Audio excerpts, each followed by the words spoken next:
Merci. Alors, j'ai envie de dire, on va passer au chapeau juste vert, qui est celui de la créativité. Déjà, effectivement, par rapport au risque, en tout cas, vous avez déjà donné, j'allais dire, des idées de comment faire pour que justement cette organisation soit viable, soit plus facile, plus évidente, qu'elle fonctionne. Vous avez déjà dans les risques, je veux dire, déjà annoncé quelques pistes, en tout cas, d'accompagnement et autres, mais si on devait reformuler ces pistes-là, quelles seraient-elles d'après vous? Quelles sont les pistes qui permettent, qui favorisent de manière très concrète, d'après vous, le corporate hacking? Alors, du coup, moi, je me lance, puisque la créativité, c'est mon truc. En fait, c'est de penser en différent. Moi, pour vous donner une idée, en tout cas un exemple de ce qui a été fait, l'année dernière, nous avons monté un PME Innov. Alors, l'industrie, c'est quand même très, très pyramidal comme organisation, qu'on soit très clair. On a eu une super idée. On a mis l'Opéra de Dijon en plein milieu des industriels, dis donc. Ils ont eu 8 personnes qui chantaient et le chef de chœur qui est venu. Gratuitement, je précise, donc je remercie l'Opéra.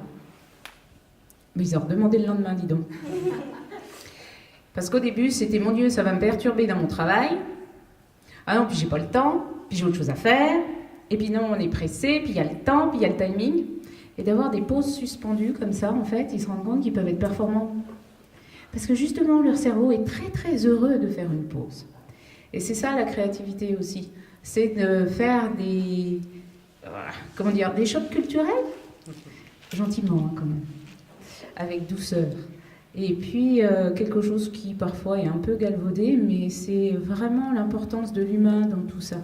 Quand tout à l'heure, monsieur disait c'est très émouvant, oui, il y a beaucoup d'émotions, beaucoup, et pour les êtres humains aussi.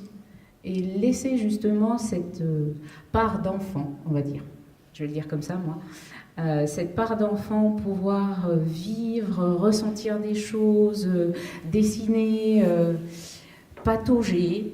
Moi il y a un monsieur qui a dit qu'il n'existait pas d'échec, c'est-à-dire que soit je tente quelque chose, je réussis, soit sinon j'apprends.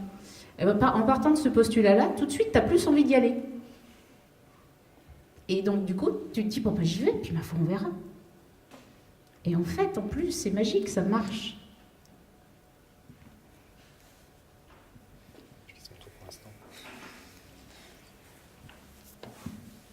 Alors oui, effectivement, je pense qu'il faut effectivement rendre à l'humain ce qu'il sait le mieux faire. C'est à savoir aussi regarder ce que font les autres et ne pas hésiter à s'inspirer de ce que font les autres. Aller voir où ça marche, où ça ne marche pas, comprendre pourquoi ça ne marche pas, voir si ça peut être dupliqué ou pas. Et puis, il faut aussi un minimum de confiance. Tout à l'heure, on parlait un petit peu à bâton rompu avant de commencer, et Alexis, il expliquait que quand il s'était lancé pour la première fois dans l'entrepreneuriat, il y avait une part d'insouciance.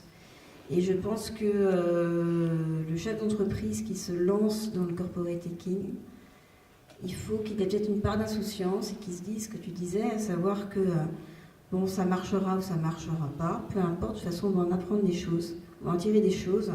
Donc notre chiffre d'affaires, il va peut-être un petit peu, à un moment donné, peut-être tomber, chuter, mais pour mieux rebondir ensuite grâce à ce qu'on aura pu tirer de cette expérience. Donc voilà, peut-être comme ça, cette façon de stimuler la créativité corporate hacking.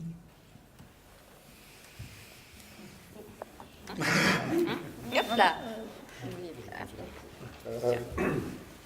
Moi, je ne crois pas que ce soit les... Il marche. Vous entendez pas. Moi, de ce que j'ai vu, les idées dans les entreprises, c'est pas ce qui manque. Enfin, il y a des gens créatifs, il y en a plus qu'on pense. Trouver des idées, c'est pas le... Pour moi, c'est pas ce qui est le plus compliqué, parce que les idées, il y en a plein. mais je pense que c'est aider les salariés à la mise en œuvre où on peut aider. Parce que on a l'impression que quand on a eu l'idée, c'était plus dur, mais en fait, tout commence. Et c'est après que ça devient dur. Donc je pense que pour aider les salariés, j'imagine qu'il y aurait ça, peut-être les encadrer là-dessus, et aussi être assez clair sur le temps, quand on dit il peut y avoir des échecs, le temps qu'on est prêt à perdre, l'argent qu'on est prêt à perdre, avoir quand même un mini cadre, même si j'ai compris que le hacking, il ne faut pas qu'il y ait trop de cadres. Mais quand même, il ne faut pas mentir. Il me semble qu'il faut être assez clair avec les salariés où s'arrête ce qu'ils ont le droit de faire. Quoi. Tout à fait. Alors, c'est comme ça que ça marche chez nous, c'est-à-dire qu'en fait, on a un délai de 6 mois. On va de 6 mois en 6 mois. Donc tous les 6 mois, on passe devant le comité de direction générale et on doit faire la preuve que l'idée, dans un premier temps, est viable. Dans un deuxième temps, que le service qu'on a mis en œuvre, qu'on a développé, est utilisé et est utile.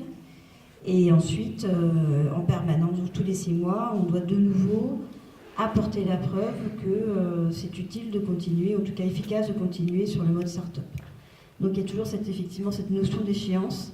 Alors cette notion d'échéance, d'une part, elle permet effectivement à l'entreprise de ne pas prendre de risques de façon inconsidérée, puisqu'elle se donne un délai pour évaluer.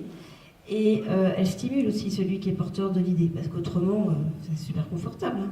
On se retrouve sur un piédestal, un peu à l'écart du fonctionnement normal. On nous vénère parce qu'on a une super idée, on nous donne les moyens, puis on n'a pas d'échéance. Donc autant laisser durer le plaisir le plus longtemps possible.